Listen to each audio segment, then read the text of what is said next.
Hello everyone, I am Manideep, a third year PhD student from UC San Diego. Today I'll present our work SyncScatter that enables synchronization for Wi-Fi backscatter tags and increase their working range. In recent years, demand for miniaturized IoT devices has grown for many applications. For instance, wearable sensors are extensively used for remote health monitoring, and devices like low power cameras are used in smartphones. Ideally, we want these devices to have long battery life, and also the wireless connectivity can be such that they can connect to existing infrastructure, requiring no new devices to be deployed. Moreover, conventional way of providing connectivity using Wi-Fi transceivers on IoT devices consume a ton of power and dramatically reduces the battery life. Backscatter communication is a suitable method to provide low power Wi-Fi connectivity to these IoT devices. These tags achieve low power operation by piggybacking on the ambient Wi-Fi signals instead of generating the Wi-Fi signals locally. Here, the tag embeds the IoT device data onto an incident Wi-Fi packet using code word translation technique and backscatters a Wi-Fi packet to the receiver. Let us see how code word translation technique works.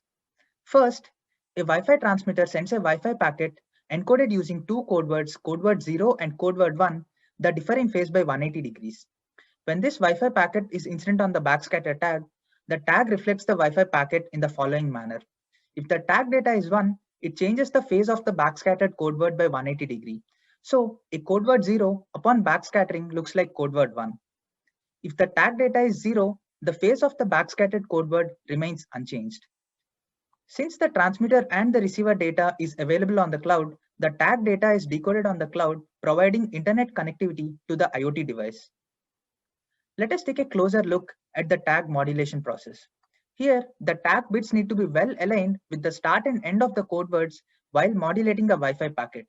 But in reality, the tag does not know these code word boundaries. This means there will be a misalignment between the tag bits and the code words of the incident packet.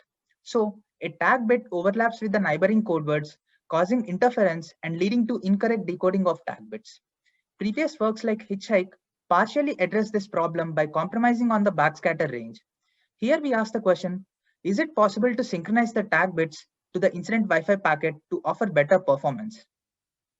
We introduce SyncScatter, and here are our contributions. We establish the synchronization requirement for Wi-Fi backscatter tags and propose a hierarchical wake-up receiver to achieve this synchronization. We implement the backscatter tag on an integrated circuit that consumes very low power of 7.6 microwatts. We show that the synchronization improves the tag's bit error rate by 100 times and enables large transmitter to tag separations up to 20 meters, providing 4 times range improvement.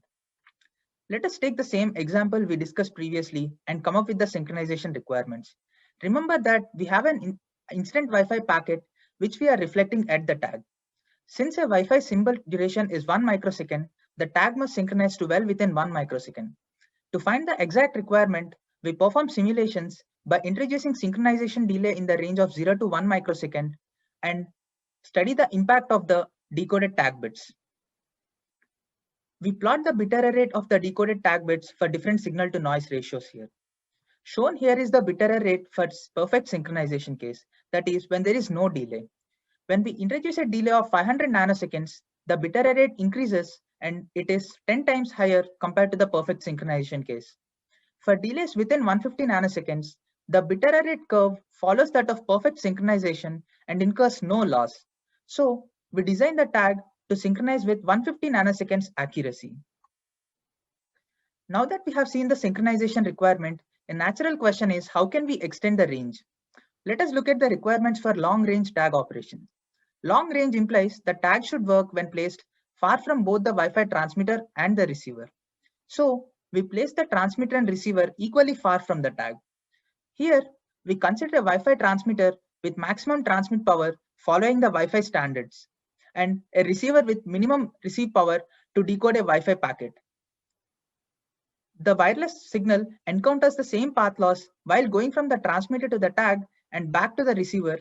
Therefore, the midpoint is where the tag must be designed to work to achieve long backscatter range. This midpoint is at minus 40 dBm power level, which happens 20 meters away from the transmitter. So we need to design the tag with minus 40 dBm sensitivity, which by design supports 20-meter range and synchronize with 150 nanoseconds accuracy to maintain less bit error rate. Now let us see how the conventional method of synchronization happens. Here, the tag contains an envelope detector to track the incident signal energy to detect the packet edge. The envelope detector's output is passed through a comparator to produce a clean rising edge, indicating the time instant at which the Wi-Fi packet starts. To track the changes in instant signal energy with high accuracy, the envelope detector requires very large bandwidth.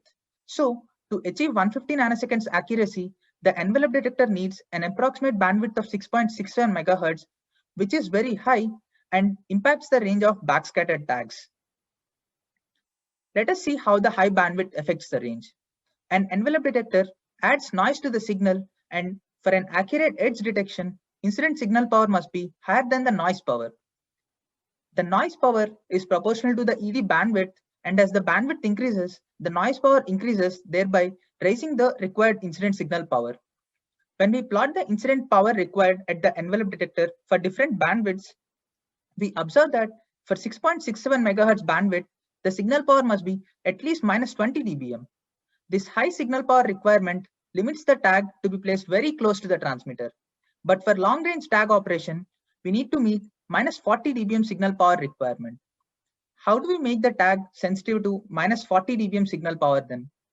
A simple solution here would be to amplify the incident signal so that the amplified signal dominates the envelope detector's noise. By providing 20 dB gain, the sensitivity of the tag approaches minus 40 dBm for 6.67 MHz bandwidth. But providing this gain comes at the cost of increasing the tag's power consumption by 100 times. How do we achieve low power tag operation? Taking a closer look at the incident signal power required, we observe that when we do not provide any gain, minus 40 dBm incident power is sufficient for the tag to respond at small bandwidth.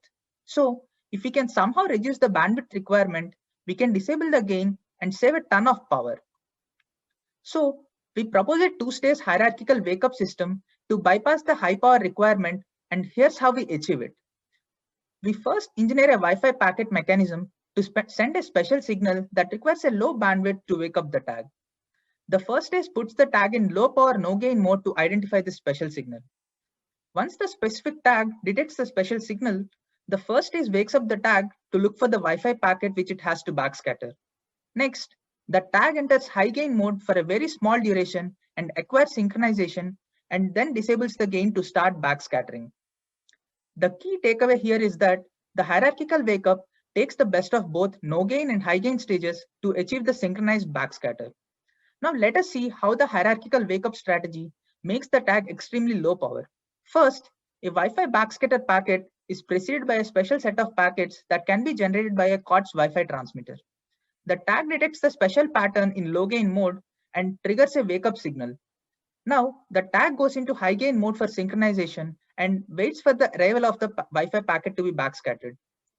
Upon finding the packet edge, the tag goes back to low gain mode to save power and then starts backscattering. In this way, the high gain mode is powered on for a very small fraction of packet duration and consumes very low duty cycle power of just 7.6 microwatts. Another key advantage of hierarchical wake up strategy is that it provides identity to a backscatter tag. By assigning unique special patterns to tags, we can selectively communicate with a specific tag of interest.